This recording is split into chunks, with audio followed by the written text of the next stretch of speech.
So, why can your business fail even though you have a great location? Number one, operations, ownership, and every business is not created equally.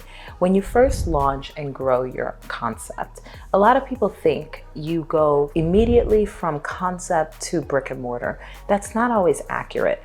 To really have a great business, you have to have the secret ingredients of success. Sometimes that's, what does your ownership structure look like? What does your financial structure look like? What does your team look like? A lot of times entrepreneurship isn't the best and next direction. Sometimes partnership is. So I was telling this story on my stories the other day about how a friend of mine gave me a call telling me someone that they knew wanted them to invest, I believe, $20,000 or $30,000 in their business.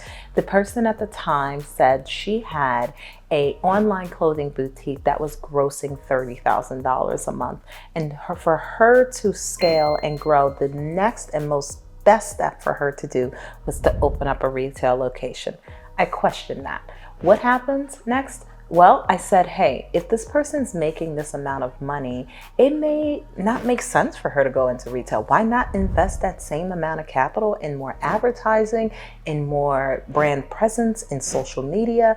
Why is the physical location the target? So then we delved deeper into that, where I said, hey, ask these questions. Ask about the economics of the business. Ask about what the revenue is. What are the expenses? Where are they getting their lead sources? What's the margins on the sale? Do you know exactly what you make off of every single customer?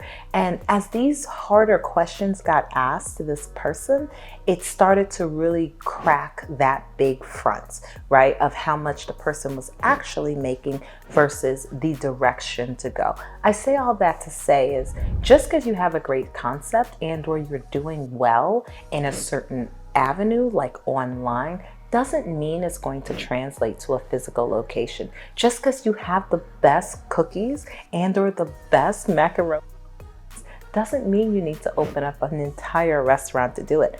Do pop-ups, be creative, go into food halls, try to be diverse in your approach to launching and growing your business, as opposed to what you believe is the square box that is entrepreneurship.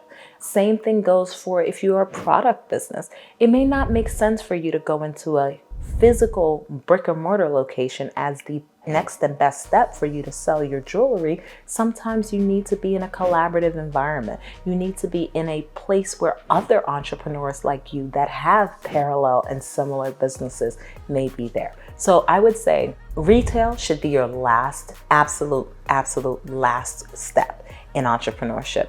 But if it makes sense, we're here to help you open up your next store. We're here to help you grow your business. But make sure it's something you're truly ready to do.